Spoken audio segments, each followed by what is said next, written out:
สวัสดีทุกท่านค่ะช่องเลขหวยไทยลาวสำหรับคลิปนี้นะคะก็จะเป็นคลิปสรุปตัวเลขหวยลาวนะคะประจำงวดวันที่2ตุลาคม62นะคะโดย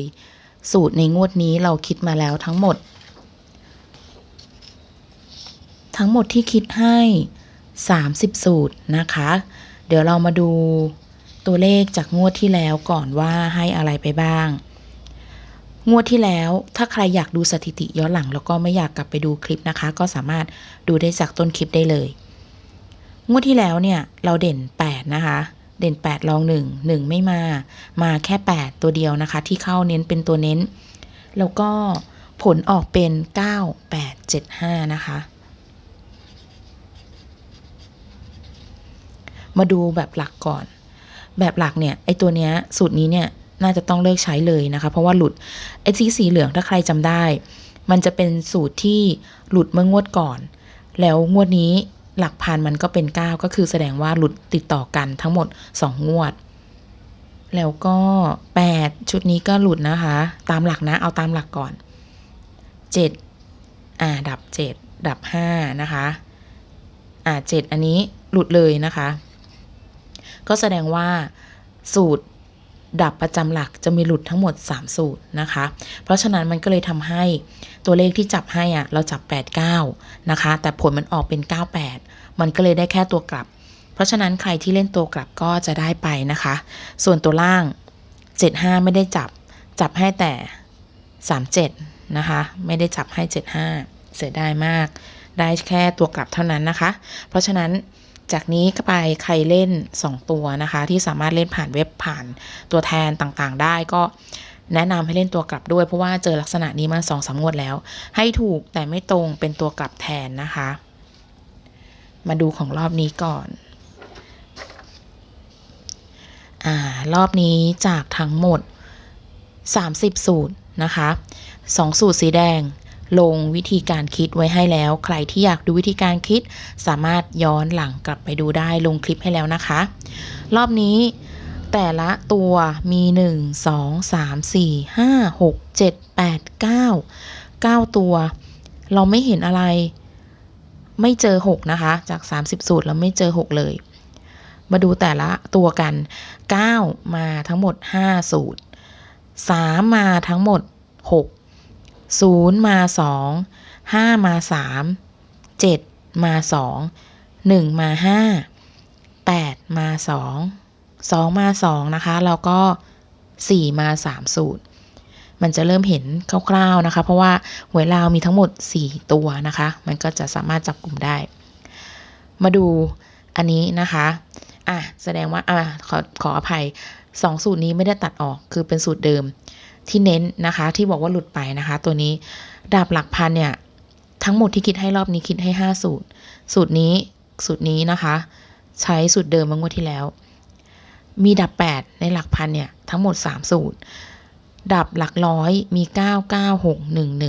1หลัก10 8 2 4 5หลักหน่วย9 9 7 9แล้วเรามาดูตัวเน้นจากที่คิดให้ทั้งหมดนะคะจะเห็นว่า3เนี่ยมันจะมาเยอะสุดลงมาก็จะเป็น9กับ1นะคะแล้วก็ที่เหลือก็จะค่อนข้างกระจายตัวถ้าใครชอบแบบจับชุดแบบที่มันมาเยอะก็ขอเน้นเป็น9 3 1เอาไว้ก่อนนะคะเน้นเป็นตัวหลักของเราเพราะว่ามาเยอะสุดใกล้เคียงกัน5กับ6มันใกล้เคียงกันต่างกันแค่สูตรเดียวนะคะทีนี้จากที่เคยจับแบบแยกหลักให้2ตัวบน2ตัวล่างเราพบว่าเด่นในรอบนี้มีเด่น3กับ1มาค่อนข้างเยอะที่มาได้ทั้งบนและล่างแต่พอแยกแล้วล่างเน้น1บนเน้น3หรือนะคะบนเน้น3แถม9ไปอีกตัวนะคะที่เราจะเจอสูตรที่มี3กับ9ใน2ตัวบนเยอะมากแล้วก็เจอสูตรที่เป็น1ใน2ตัวล่างค่อนข้างเยอะมากนะคะ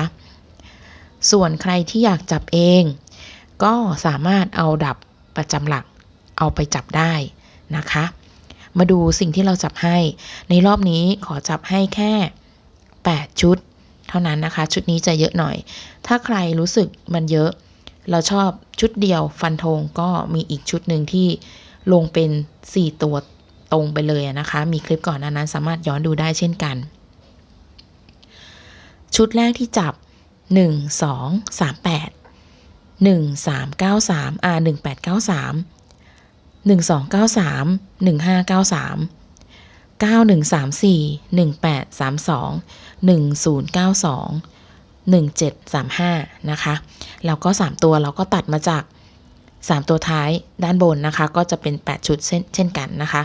จะมีบางอันที่7 9 3อันนี้เพิ่มขึ้นมาให้ตก7 3 5นะคะอีกชุดหนึ่งแถมนะคะอันนี้นะใครที่ชอบมาดู2อาจจะเห็นว่าจากที่เราจับเนี่ยเราจะพยายามให้1มาหลักพันเพราะว่าจากดับเนี่ยดับหลักร้อยเนี่ยดับ1ไป2หลักเลยนะคะมาดู2หลัก2ตัวล่าง2ตัวล่างเน้น1เป็นหลักนะคะก็จะมี12 18 15 91 10 17นะคะ2ตัวบนมี83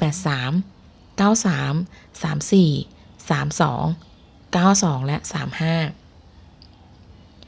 ใครที่ไม่ชอบก็สามารถจับเองได้นะคะอย่างที่เราเน้นไอตัวที่มาเยอะสุดก็จะเป็น931นะคะ931คุณก็สามารถจับได้เป็น931แล้วบวกเพิ่มไปหลักที่คุณชอบนะคะอาจจะเป็น0 5 7นะคะ8 2 4เราไม่ค่อยได้จับ4ให้เนาะสังเกตแล้วถ้าใครอยากได้4ให้เป็นอีกชุดนี้1 5 9 4ได้ไหมชุดนี้ก็สวยนะคะ1594อีกชุดหนึ่งไม่ได้จับให้นะมันตกไป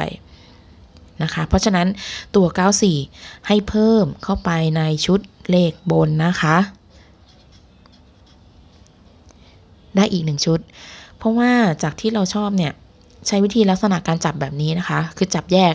เอาสูตรทั้งหมดที่มีนะคะจากทั้งหมดที่มีเลยมาจับแยกเอาว่าในแต่ละสูตรมันสามารถมาได้บนหรือมาได้ล่างนะคะแล้วผลที่ค่อนข้างชัดเจนเนี่ยคือล่างเนี่ยเน้น1เป็นหลักบนเนี่ยออก3ชัดเจนมากนะคะก็เป็นแนวทางที่ค่อนข้างที่ชี้ชัดนะคะแต่ว่าเราไม่ทราบหรอกว่าหวยจะออกอะไรแต่ตัวเลขที่คำนวณได้มันได้มาประมาณนี้นะคะวิธีการคิดต่างๆรอบนี้ลงให้แค่2สูตรนะคะก็ไปย้อนดูเอาเนาะคิดง่ายๆไม่ยากเลยนะคะรอบนี้สถิติทั้งหมด30มันจะเยอะหน่อยเพราะว่างวดที่แล้วมันมีเลขเข้านะคะเพราะสูตรที่เหลือก็คือสามารถเอากลับมาใช้ได้หมด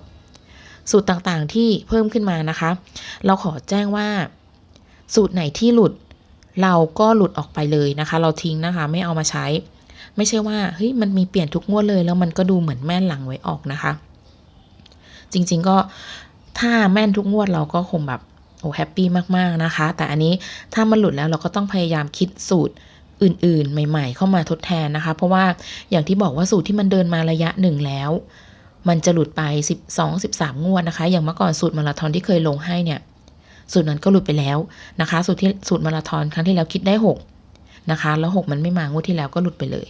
นะสูตรที่เป็นเลข1เลข2เลข3อะไรก็คือจะเป็นสูตรเก่าที่ดันขึ้นมาใครที่ตามอยู่ถ้าตามสูตรนี้เนี่ยก็สวยนะเลข1 2 3นะคะอันนี้เป็นสูตรเก่านะคะ4เนี่ยก็เป็นสูตรเก่า5สูตรเก่า6สูตรเก่าเนี่ยก็ไล่ไปจนเริ่มเป็นสูตรที่20ขึ้นไปแล้วนะคะอันนั้นจะเป็นสูตรใหม่ที่คิดขึ้นมาจะเห็นว่าสถิติเนี่ยมาแค่4งวดนะคะไอ้สูตรที่มาเยอะๆเนี่ยอันนี้คือสูตรเก่าที่สถิติมันเดินมาดีแล้วก็เราก็เก็บมันไว้ใช้เท่านั้นเองนะคะสำหรับรอบนี้ใครที่ชอบก็สามารถเลือกนำไปใช้ได้นะคะเพราะว่ามันจะเป็นชุดใหญ่ไฟกระพริบนิดนึงสำหรับคนที่งบเยอะนิดนึงนะคะแล้วขอแจ้งว่างบเยอะนิดนึงก็รักพี่เสียดายน้องรักทุกตัวเลยที่คิดได้นะคะตัวเลขสำหรับใครที่ติดตามก็ขอบคุณมากนะคะที่กด Subscribe เข้ามากดกระดิ่งได้นะคะเวลาที่ลงคลิปใหม่ๆแล้วก็รอบนี้มีลงหวยไทยด้วยนะคะหวยไทยก็สามารถย้อนดูได้เช่นกันก็มีวิธีการคิดมีการจับชุด3ตัว